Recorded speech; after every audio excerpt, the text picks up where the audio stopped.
नमस्कार। आज जो ऐलान मैं करने जा रहा हूँ उसका असर केवल दिल्ली की शिक्षा व्यवस्था नहीं, मैं समझता हूँ कि भविष्य में हमारे देश की शिक्षा व्यवस्था पर भी बहुत गहरा असर पड़ने वाला है। आज हम लोगों ने दिल्ली की कैबिनेट में Delhi board of school education के गठन की अप्रूवल दे दी है। दिल्ली में अलग से अब एक Delhi board of school education बनाया जाएगा। ये कोई मामूली बोर्ड शिक्षा बोर्ड नहीं है। जैसे हर राज्य का अपना एक शिक्षा बोर्ड होता है, तो ऐसा नहीं है कि अब दिल्ली में हमारी सरकार है तो हमने तय किया कि हम भी एक अपना अलग शिक्षा बोर्ड बनाएंगे। ऐसा नहीं है। ये शिक्षा बोर्ड बनाने की ज़रूरत क्यों पड़ी और इस शिक्षा बोर्ड के ज़रिए हम क्या हासिल करना चाहते हैं। पूरा देश देख रहा है कि पिछले 6 साल के अंदर दिल्ली की शिक्षा व्यवस्था के अंदर क्रांतिकारी परिवर्तन हुए हैं। पिछले 6 साल में सबसे पहले हमने ये यात्रा शुरू की कि हमने दिल्ली के बजट का लगभग 25% हर वर्ष बजट का 25% पैसा शिक्षा के ऊपर खर्च करना चालू कर दिया। इससे क्या हुआ?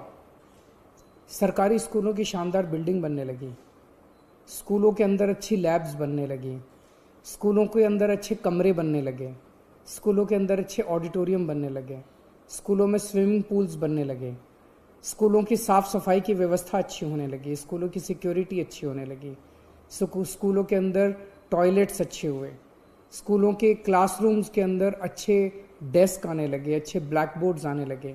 एक तरह से पूरा जो सरकारी स्कूलों का ढांचा था जो कि हीन भावना से ग्रसित था,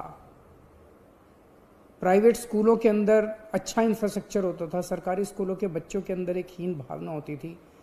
जब सरकारी स्कूलों पे हमने 25% बजट खर्च करना चालू किया तो सरकारी स्कूलों का पूरा काया पलट होने लगा। दूसरा बड़ा परिवर्तन हमने किया कि अपने टीचर्स को और प्रिंसिपल्स को बहुत बड़े स्तर के ऊपर हमने ट्रेनिंग करने के लिए भेजा। हमने उन्हें कैम्ब्रिज भेजा, सिंगापुर भेजा, फिनलैंड भेजा, अमेरिका भेजा, कनाडा भेजा, आईएम लखनऊ भेजा, आईएम अहमदाबाद भेजा। हमारे ढेर सारे टीचर्स और प्रिंसिपल्स वहाँ से ट्रेनिंग करके लौटे। हमने अपने बच्चों को फॉरेन भेजना चालू किया। हमने अपने बच्चों को केमिस्ट्री, फिजिक्स, मैथ्स के ओलंपियाड के लिए विदेशों में भेजा।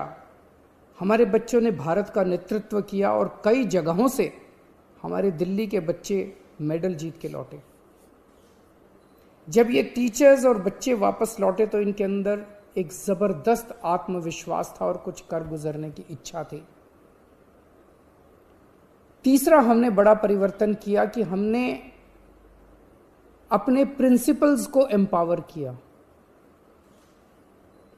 अभी तक हर स्कूल के अंदर दिल्ली सरकार का, डायरेक्टोरेट ऑफ एजुकेशन का बहुत ज़्यादा इंटरफेरेंस होता था छोटी छोटी चीज़ों के ऊपर। स्कूल में कुछ भी खरीदना है, स्कूल में कुछ भी रिपेयर कराना है, सरकार से परमिशन लो। कई कई टीचर्स की पोस्ट कई सालों तक खाली पड़ी रहती थी। अब हमने प्रिंसिपल को पावर दे दी। प्रिंसिपल की पावर 5,000 रुपये से बढ़ा के 50,000 रुपये कर दी और उसको पावर दे दी कि अगर सरकार किसी टीचर की अपॉइंटमेंट रेगुलर नहीं कर पा रही तो वो एक सेशन के लिए बाहर से किसी टीचर की अपॉइंटमेंट करके अपना बच्चों की पढ़ाई सफ़र नहीं होनी चाहिए। हमने हर स्कूल के अंदर एस्टेट मैनेजर्स की नियुक्ति की। कई नए नए प्रयोग किए गए। सरकारी स्कूलों के बारे में कहा जाता है कि 5वीं क्लास तक भी बच्चे आते आते उनको ना अपनी किताब पढ़नी आती है, ना अपना एक लाइन पढ़नी आती है, ना गणित के बेसिक क्वेश्चंस आते हैं। उनको तैयार करने के लिए हमने मिशन चुनौती और मिशन बुनियाद जैसे कार्यक्रम, नए नए प्रयोग शुरू किए।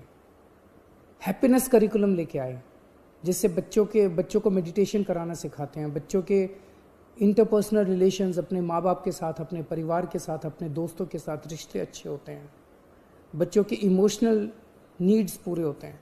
हैप्पीनेस करिकुलम लेके आए, एंटरप्रेन्योरशिप करिकुलम लेके आए। तो इस तरह से कई सारे प्रयोग पिछले 6 साल के अंदर किए गए, जिसकी वजह से आज दिल्ली के सरकारी स्कूलों के नतीजे 98% आने लगे हैं।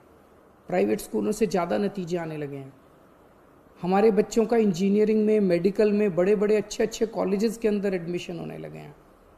पेरेंट्स को भरोसा हो गया है कि अब हमारे बच्चे सरकारी स्कूलों के अंदर उनका भविष्य सुरक्षित है। ये बहुत बड़ी बात है। जो पेरेंट्स पहले सरकारी स्कूलों में अपने बच्चों को भेजना नहीं चाहते थे, आज वो पेरेंट्स अपने बच्चों को सरकारी स्कूलों में जब भेजते हैं तो उनको भरोसा होता है कि उनके बच्चों का भविष्य सुरक्षित है। बच्चों के अंदर एक जबरदस्त आत्मविश्वास पैदा हुआ है। अब अगला स्टेप लेने का समय आया है। अब ये तय करने का समय आया है कि स्कूलों में क्या पढ़ाया जा रहा है और कैसे पढ़ाया जा रहा है। हम शिक्षा क्यों देते हैं अपने बच्चों को? हम शिक्षा देते हैं 3 कारणों से, और अब वो तीनों लक्ष्य, ये जो Delhi board of school education बनाया जा रहा है, ये 3 लक्ष्य पूरे करेगा। पहला लक्ष्य, हमें ऐसे बच्चे तैयार करने हैं जो कट्टर देशभक्त हों, जो अपने देश के लिए मर मिटने का जज्बा रखते हों। हमारे बच्चे हमारे देश का भविष्य हैं। हमें ऐसे बच्चे तैयार करने हैं जो आने वाले समय में हर क्षेत्र के अंदर इस देश की जिम्मेदारी अपने कंधों पे उठाने के लिए तैयार हों। उन्हें तैयार करना पड़ेगा अपने बच्चों को, चाहे वो साइंस का क्षेत्र हो, चाहे टेक्नोलॉजी का क्षेत्र हो, चाहे बिजनेस का क्षेत्र हो, चाहे व्यापार का क्षेत्र हो, चाहे राजनीति का क्षेत्र हो, चाहे सामाजिक क्षेत्र हो। हर क्षेत्र के अंदर हमारे बच्चे देश की जिम्मेदारी उठाने के लिए तैयार हों। ऐसे बच्चे हमारी शिक्षा तैयार करेगी। अब दूसरा लक्ष्य, हमारे बच्चे अच्छे इंसान बने। चाहे किसी भी धर्म के लोग हों, चाहे किसी भी जाति के लोग हों, चाहे अमीर हों, चाहे गरीब हों, ये सारी दीवारें तोड़ के एक दूसरे को इंसान समझना है और अपना जीवन एक तरफ जहां अपने परिवार के लिए वो करना है, दूसरे अपने परिवार को पालना है, दूसरी तरफ अपने समाज को और दूसरे इंसानों के लिए निस्वार्थ भाव से अपना जीवन जीना है। ऐसे बच्चे बोर्ड तैयार करेगा। और तीसरा, आज हमारे देश के अंदर सबसे बड़ी समस्या है, बड़ी बड़ी डिग्री, पीएचडी करने के बाद, बीए, बीएससी, बीकॉम, एमकॉम, बड़ी बड़ी डिग्रियां करने के बाद भी बच्चों को नौकरी नहीं मिल रही। बच्चे घर में बेरोजगार बैठे हैं। ऐसी शिक्षा का क्या फायदा? अब ये बोर्ड ऐसी शिक्षा तैयार करेगा, ऐसी शिक्षा प्रणाली तैयार करेगा। हम क्या पढ़ाएंगे, कैसे पढ़ाएंगे, ये बोर्ड बच्चों को अपने पैरों पे खड़ा होने के लिए तैयार करेगा, ताकि जब शिक्षा करके वो निकले तो वो रोजगार ढूंढने के लिए दर दर की उसे ठोकरें ना खानी पड़े। उसका रोजगार उसके साथ तैयार होना चाहिए। ऐसी शिक्षा तैयार की जाएगी। इसलिए इस बोर्ड का गठन किया जा रहा है, ऐसी शिक्षा देने के लिए, ऐसा शिक्षा का कंटेंट तैयार करने के लिए, और प्रक्रिया ऐसी बनाई जाए। आज हमारा पूरा का पूरा शिक्षा तंत्र रटने पे जोर देता है। रटो और साल के अंत में 3 घंटे के पेपर के अंदर उलट के आ जाओ। ये बदलना पड़ेगा। अब रटने पे जोर नहीं होगा, अब समझने पे जोर होगा। एक बच्चे का असेसमेंट साल के अंत में 3 घंटे में नहीं लिया जाएगा। उसका असेसमेंट पूरा साल लगातार चलता रहेगा। उस बच्चे का असेसमेंट लगातार पूरा साल चलेगा।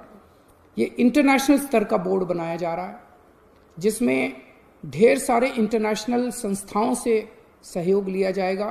इंटरनेशनल प्रैक्टिसेस को स्टडी किया गया है और भी स्टडी किया जाएगा, और उन इंटरनेशनल प्रैक्टिसेस को हम दिल्ली में अपने स्कूलों में और अपने बोर्ड में लेके आएंगे। इसमें हाई एंड टेक्निक्स का इस्तेमाल किया जाएगा बच्चों को पढ़ाने के लिए और बच्चों की असेसमेंट करने के लिए। जैसे मैंने बताया कि रटने के ऊपर से ध्यान हटा के अब समझने के ऊपर और पर्सनैलिटी डेवलपमेंट, एक बच्चे को तैयार किया जाएगा। हमारा ये मानना है कि भगवान ने इंसान को बनाया है, हर इंसान के अंदर कुछ ना कुछ अच्छाई जरूर डाली है, कुछ ना कुछ उसके अंदर स्पेशलिटी। हर इंसान स्पेशल है। वो क्या स्पेशल है ये शिक्षा प्रणाली की जिम्मेदारी होगी कि उस बच्चे की उस स्पेशलिटी को निकाल के उसकी किस चीज़ में रुचि है और उसे किस चीज़ की ज़रूरत है, उसका कैरियर किस चीज़ में होना चाहिए और उसे कौन सा कोर्स पढ़ना चाहिए, ये शिक्षा प्रणाली निकाल के उस बच्चे को वही सिखाया जाएगा जिसमें वो माहिर है, ना कि एक रट्टू तोता जो अभी बनते हैं वो बनाया जाएगा। दिल्ली में 1000 के करीब लगभग सरकारी स्कूल हैं, 1700 के करीब प्राइवेट स्कूल हैं। इनमें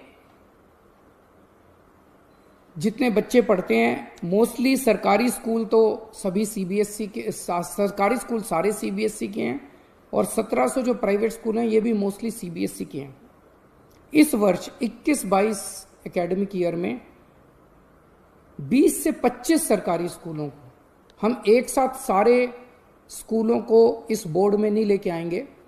इस साल सबसे पहले साल में 20 से 25 सरकारी स्कूलों को इस बोर्ड में शामिल किया जाएगा।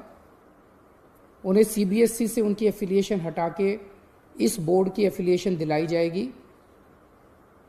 ये कौन से स्कूल होंगे इसका चयन हम वहाँ के प्रिंसिपल्स, टीचर्स, पेरेंट्स के साथ मिलकर करेंगे और हमें उम्मीद है कि 4 से 5 साल के अंदर वॉलंटैरिली सारे सरकारी स्कूल और सारे प्राइवेट स्कूल जो हैं वो इस बोर्ड में शामिल हो जाएंगे।